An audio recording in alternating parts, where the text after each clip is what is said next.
Halo, perkenalkan nama saya Khairul Fatah. Saya menggunakan nama pena Kido di Noveltune. Eh, Pekerjaan sehari-hari saya seorang guru di salah satu sekolah swasta di daerah saya. Kemudian pertama kali saya menulis di Noveltune itu September tahun 2021, bulan 9 tahun lalu. Nah, karya saya yang pertama berjudul Pendekar Pengendara Petir. Dan sampai saat ini karya itu masih belum tamat, masih ongoing.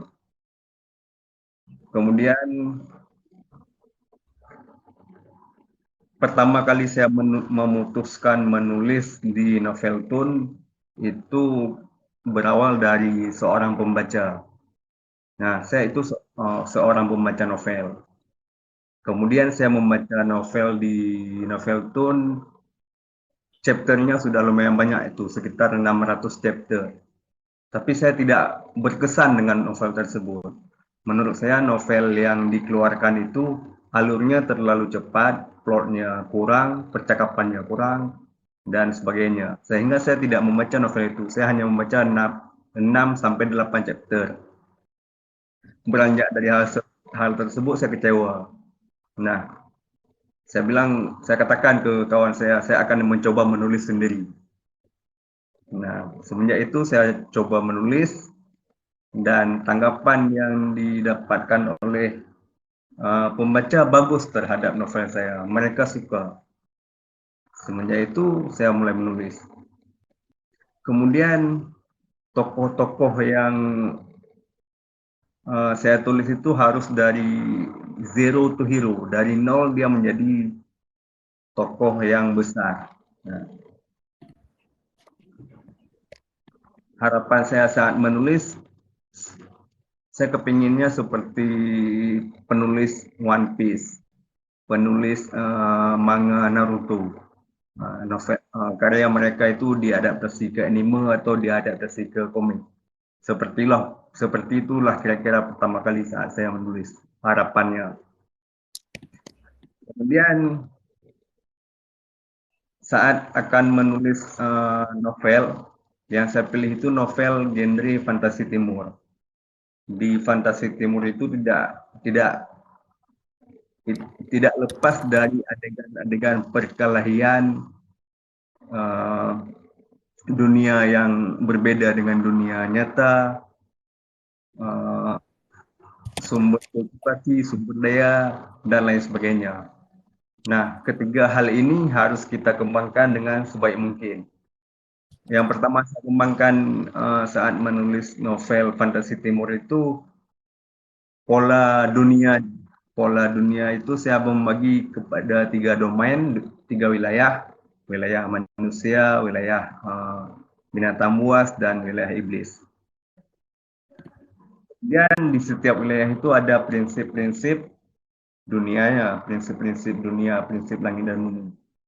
Nah, untuk mempermudah penjelasannya, katakanlah kita mengambil tema reinkarnasi pembalasan dendam. Sehingga harus muncul sebab akibat uh, saat pembentukan dunia tersebut. Ketika saya membagi wilayah ini, katakanlah ini reinkarnasi balas dendam. Saya mengambil contoh seorang dewa tertinggi yang dikhianati oleh muridnya sehingga dia dilemparkan ke benua kaisar surgawi, benua dunia alam di bawah alam dewa. Nah, di alam bawah ini si dewa tertinggi itu dilemparkan ke domain iblis. Sedangkan tujuan dia reinkarnasi agar bisa balas dendam. Maka dia harus berkultivasi, bersemedi, dan kembali menjadi dewa tertinggi. Di ras iblis itu tidak semua sumber daya yang ada agar dia menjadi dewa tertinggi terdapat di sana.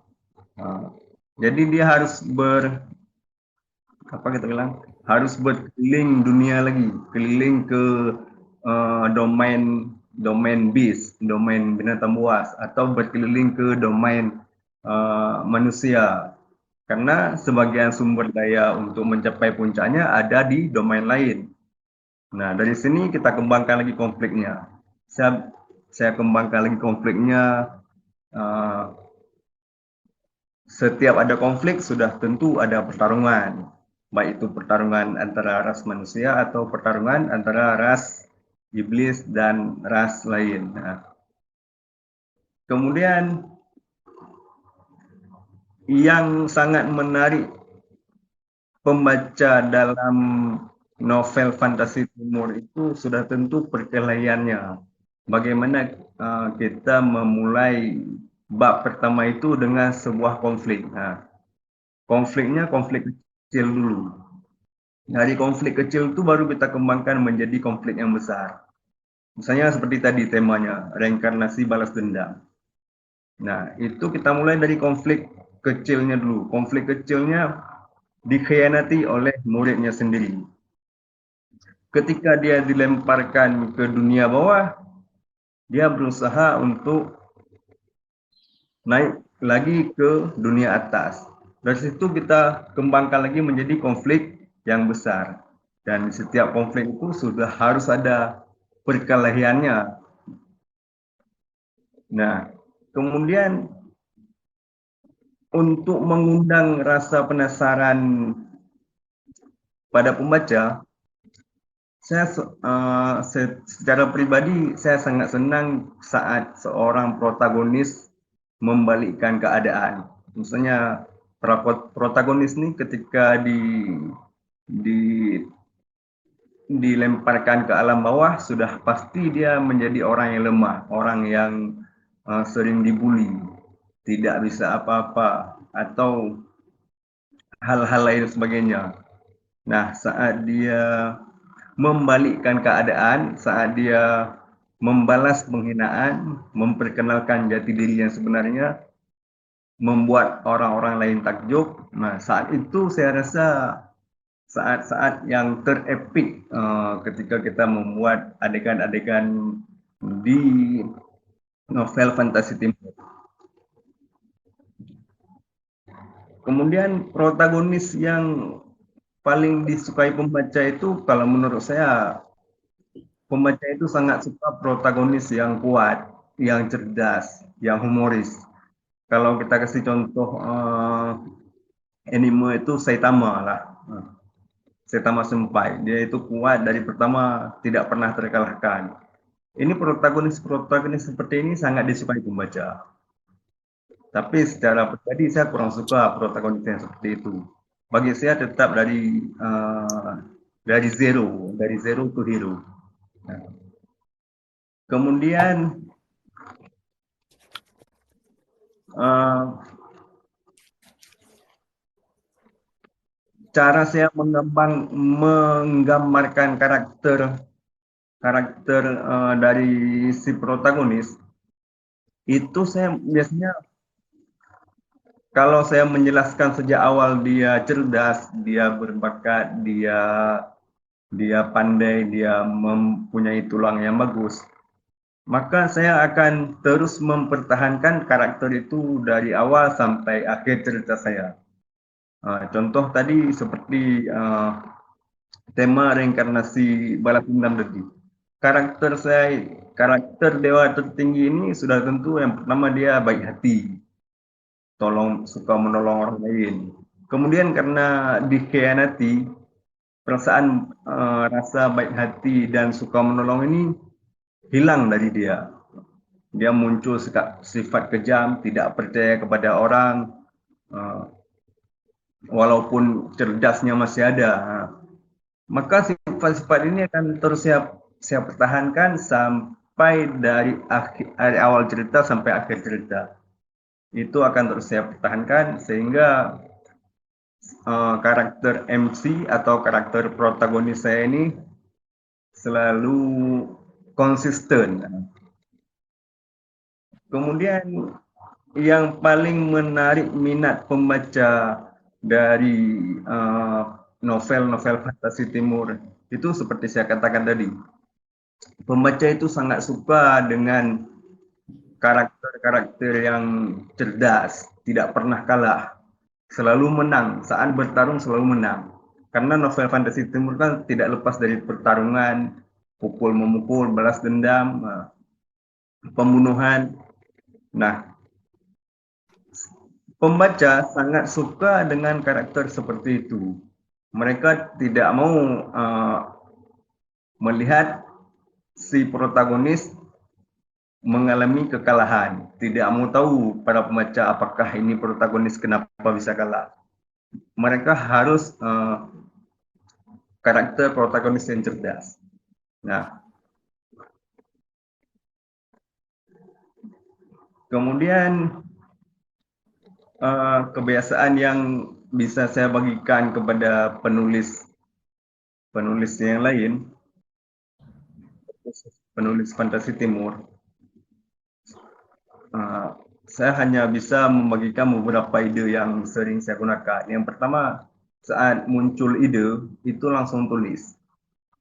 Tidak perlu menundanya. Kalau kita menunda, ide itu akan hilang. Itu yang pertama.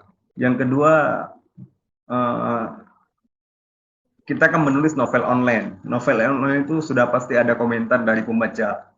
Nah, komentar pembaca ini kadang akan mengganggu fokus kita saat menulis. Secara pribadi, kalau saya pribadi tidak pernah peduli dengan komentar para pembaca.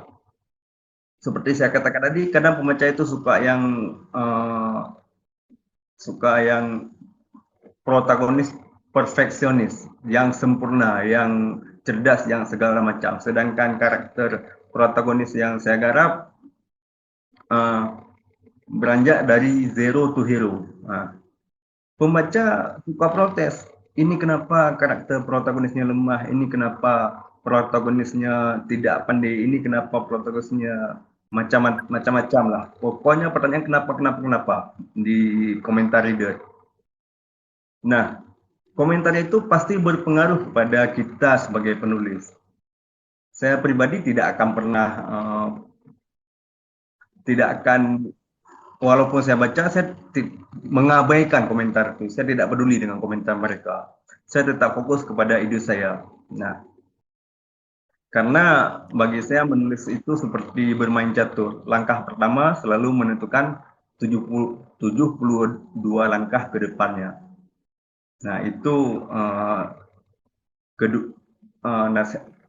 saran kedua bagi penulis baru. Dan yang ketiga, yang paling penting saat menulis, menurut saya pribadi, penempatan tanda baca atau PUEBI ya.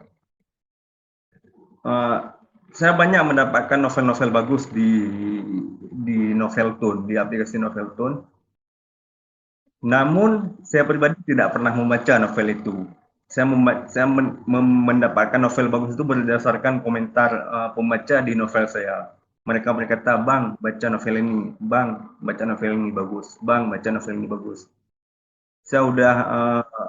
Saya pergi ke halaman novel yang direkomendasikan pembaca kepada saya baca satu chapter dari novel tersebut, penempatan tanda bacanya kurang bagus menurut saya. Bagi saya pribadi, sebaik apapun alur dari novel, kalau tanda bacanya tidak bagus, saya tidak akan baca. Bagi saya itu sangat menyakitkan mata. Nah, makanya bagi penulis baru, saran saya usahakan perbaiki dan perhatikan PUEBI sebaik mungkin. Kalau misalnya Anda tahu ini salah penempatan, perbaiki itu. Di mana yang menurut Anda salah. Kemudian, apakah bagaimana cara saya mengatur kehidupan nyata dan kehidupan saat menulis? Menyeimbangkan antara keduanya. Ini kalau saya katakan sulit, ya lumayan sulit. Apalagi kalau jadwal kita kan bukan menulis saja, kita ada kegiatan-kegiatan lain. Nah, yang bisa saya sarankan kepada penulis itu usahakan untuk menyeimbangkan menulis dan tidak menulisnya itu harus kita ikuti saja persyaratan dari platform. Katakanlah saat ini Noveltune. Platform menyarankan kepada kita untuk menulis satu chapter 1000 sampai 2000 kata. Nah, ikuti pola itu saja. Ketika kita menulis 2000 kata, sedangkan penulis kepinginnya dalam sebulan itu dapat mencapai 60.000 kata, maka usahakan sehari itu kita menulis 2 chapter, 2 chapter atau 3 chapter. Atau katakanlah kita menulis sehari 3000 kata. 3000 kata yang kita bagi menjadi 2 atau 3 chapter. Nah, saat kita upload 2 saja. 2000 kata kita upload, 1000 kata kita jadikan tabungan. Dan saat kita akan malas menulis, karena saya rasa semua orang ada saat-saat jenuhnya, termasuk saat menulis. Nah, saat itu kata-kata yang 1000 kata lebih tadi itu baru kita upload. Nah, jadi kita tidak perlu capek-capek lagi menulis saat itu karena kita sudah punya tabungan di chapter lain. Kemudian saat kalau misalnya penulis dan platform mengundang saya untuk ikut diskusi ringan, itu sudah pasti saya ikut. Saya tidak sangat senang untuk berbagi pengalaman dan mendapatkan pengalaman dari kawan-kawan yang lain. Karena saya pribadi merupakan masih orang yang amatir. Seperti saya katakan di awal, saya menulis masih ini platform pertama, Noveltune sebagai platform pertama, dan saya menulis bulan 9 tahun lalu. Masih sangat amatir dalam kepenulisan. Dan yang terakhir, saran yang bisa saya berikan kepada platform, saya tidak memiliki saran secara pribadi. Sedangkan untuk para penulis baru, saya hanya bisa menyarankan semangatlah, ambisiuslah, laparlah, jangan menyerah, jangan hanya baru menulis sebulan 2 bulan Anda belum mendapatkan pendapatan yang memuaskan, kemudian Anda putus asa, itu tidak benar. Tapi kita harus semangat, walaupun mungkin pendapatan selama kita menulis 1 bulan 2 bulan tidak seberapa, tapi menulis ini jadikan sebagai hobi. Anda tidak akan hebat hanya dengan berputus asa. Anda tidak akan menjadi penulis yang baik hanya dengan mengeluh. Maka Anda harus lapar, harus semangat, harus ambisius. Semua sukses itu berawal dari 3 hal ini. Itu saja yang bisa saya sampaikan. Terima kasih banyak.